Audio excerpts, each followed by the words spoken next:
Kami, ID Cabang Banyumas, menghimbau buat kalian semua, jangan pasti bisa melawan virus corona.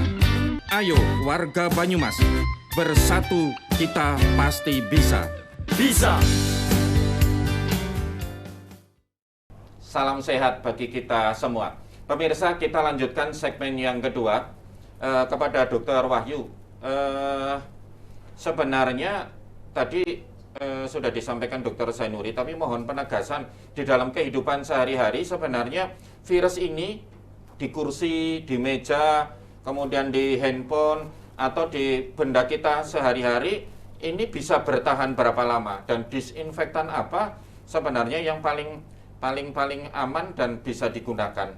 Kemudian dilanjutkan, masyarakat banyak sekali yang kemudian mengalami sedikit berlebihan dan trauma ketika batuk pilek ini menghendaki ada pemeriksaan dia terkena corona atau tidak gitu.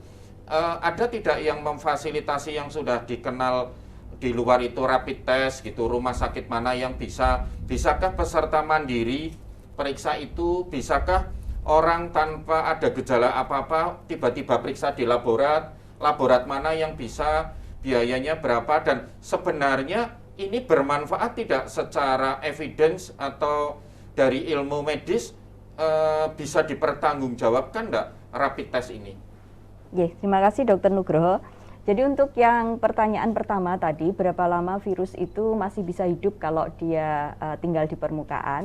Ada beberapa referensi yang menyebutkan gitu ya. Jadi untuk misalnya dia permukaan yang berpori, itu biasanya dia bisa hidup kurang lebih sekitar 4 jaman. Tuh, permukaan berpori itu apa? Misalnya seperti kain gitu ya. Kemudian ada handuk, kemudian ada apalagi misalnya pecinya Pak Gus Labib ini, itu kurang lebih bisa sekitar 4 jam. Tapi kalau misalnya ada lagi itu disebut misalnya kardus gitu ya, dia bisa hidup sampai 24 jam. Virus itu bisa hidup cukup lama kalau dia itu menempelnya di permukaan yang keras, misalnya kayu, plastik, kemudian stainless besi itu bisa sampai 72 jam itu. Nah, bagaimana kita itu bisa menghilangkan virus? Mungkin yang paling mudah yang untuk diri kita sendiri gitu ya. Jadi pemirsa perlu ketahui bahwa virus ini itu untuk virus COVID-19 ini di luarnya itu dia akan diselaputi oleh lemak atau lipid. Nah, cara paling mudah untuk membunuh virus ini adalah dengan cuci tangan pakai sabun sebetulnya. Mengapa? Karena sabun ini itu nanti akan menghancurkan lapisan pelindungnya, jadi pelindung dari virusnya ini, sehingga nanti dia bisa masuk dan membunuh si virus. Jadi sebetulnya mudah sekali, pakai sabun itu sudah cukup. Sebelum ke materi, pemirsa, sekali lagi mohon dicatat bahwa pencegahan yang paling baik adalah dengan mencuci tangan atau mencuci lainnya dengan air sabun dan air mengalir. Ya, sekali lagi mencuci dengan air mengalir dan air sabun. Ya, tidak usah panik, itu sudah sangat cukup membantu. Oke, dokter, dilanjutkan berkaitan dengan rapid test dengan segala perniknya. Terima kasih dokter. Jadi pemirsa sekalian, jadi harus kita ingat gitu ya, bahwa yang namanya pemeriksaan laboratorium itu sebetulnya hanya salah satu saja pemeriksaan untuk mendukung diagnosis gitu. Jadi tetap harus kita gabungkan dengan wawancara atau anamnesis yang dilakukan dokter dan pemeriksaan fisik untuk melihat tanda dan gejala yang ada. Nah, untuk COVID-19 ini harap diingat bahwa diagnosis itu harus ditegakkan berdasarkan ditemukannya asam nukleat dengan pemeriksaan yang kita sebut dengan RT-PCR. Ya, jadi ditemukan adanya RNA virus dengan pemeriksaan RT-PCR atau RT-PCR lah gitu ya. Jadi itu yang selama ini kita gunakan. Nah, hanya sayangnya pemeriksaan ini itu cukup lama untuk hasilnya itu bisa keluar. Karena apa? Karena tidak semua laboratorium itu bisa mengerjakan pemeriksaan ini. Karena membutuhkan peralatan khusus, kemudian kemampuan dan SDM khusus gitu. Dan satu lagi bahwa pemeriksaan ini tuh membutuhkan sampel atau spesimen yang didapatkan dari nasofaring dan orofaring, dan untuk mendapatkan itu cukup sulit, itu dibutuhkan keterampilan khusus juga. Nah, saat ini yang lagi naik daun mungkin itu adalah pemeriksaan yang kita sebut dengan rapid test. Ya, jadi sesuai dengan namanya, ini adalah pemeriksaan cepat gitu. Jadi ibarat kata mudah banget sekali menggunakannya dan hasilnya itu akan keluar dalam waktu cepat. Nah, untuk pemeriksaan rapid test ini ada dua sebetulnya. Apakah dia akan mendeteksi antigen virusnya, ataukah dia akan mendeteksi antibodi yang timbul pada efek dari virus. Iya, gitu, efek dari virus. Nah, yang saat ini sudah beredar di Indonesia itu adalah rapid test untuk antibodi. Dan saat ini yang masuk di Indonesia itu adalah rapid test yang di-drop oleh pemerintah. Jadi sejauh yang saya tahu itu belum ada rapid test yang beredar bebas, itu belum ada. Artinya belum ada izin edar. Jadi belum ada izin edar gitu ya. Jadi sampai saat ini masih pemerintah yang memegang dan itu di-drop untuk rumah sakit rujukan untuk itu. Jadi tidak seperti pemeriksaan darah pemeriksaan darah rutin misalnya datang ke sebuah laborat, saya minta dicek ada tipesnya, ada ini enggak bisa ya? Belum bisa. Iya, jadi kalau yang diminta itu adalah rapid test antibody untuk COVID-19 sampai saat ini hanya itu di rumah sakit. Masih di-drop ke rumah sakit gitu. Terima kasih Dr. Wahyu. Jadi begitu ya pemirsa, kalau ada keluhan mohon bisa periksa ke rumah sakit Margono, ke rumah sakit Banyumas, atau beberapa rumah sakit yang ada spesialis paru dan patologi klinik.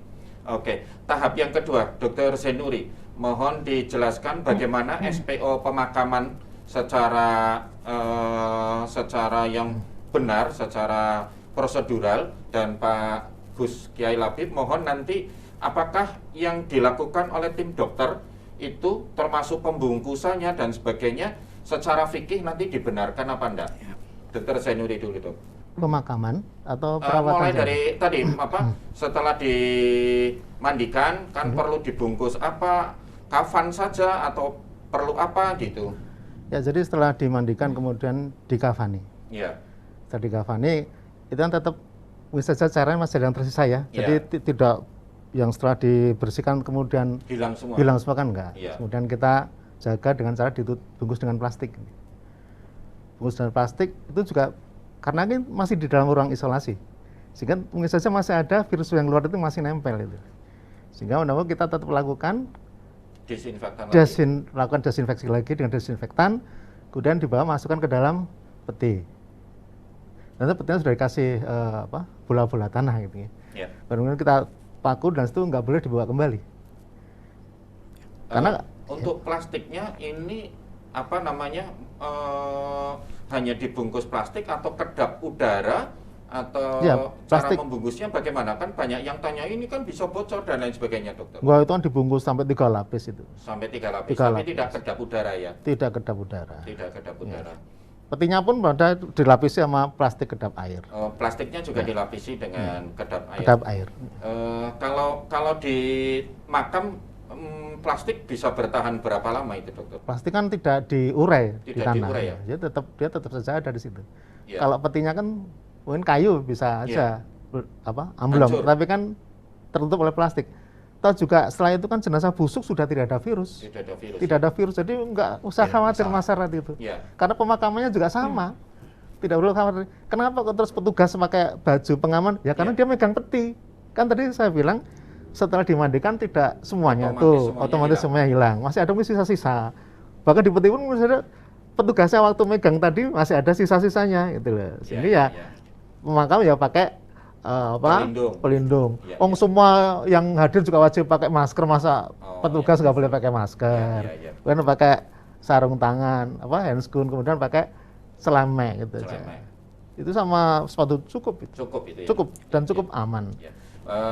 Gus Labib, model pemakaman dari medis nih, termasuk dibungkus plastik, dari segi fikih dibenarkan enggak? Ya, jadi seperti saya tadi katakan, Dok, jadi kaitannya dengan orang meninggal harus ada 4 hal. Yang pertama dimandikan, yang kedua dikafani, yang ketiga disolati, dan yang keempat dikubur. Nah, Ya. ketika dikafani, yang penting itu ada kain kafannya. Nah, kalau plastik itu kan tambahan yang Ya. karena kaitannya dengan menyebar gitu, Ya. nah, sehingga nggak ada masalah, tidak ada masalah dari hukum fikih.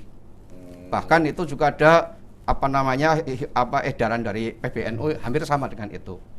Kalau seandainya bisa dimandikan atau ditayamumi, nggak masalah. Yang penting disolati dan dikubur.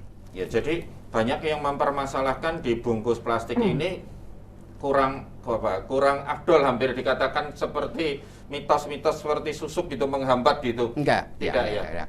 Dulu itu kaitannya dengan fitri, itu kalau di fikih klasik itu kalau seandainya dalam keadaan normal hanya makruh.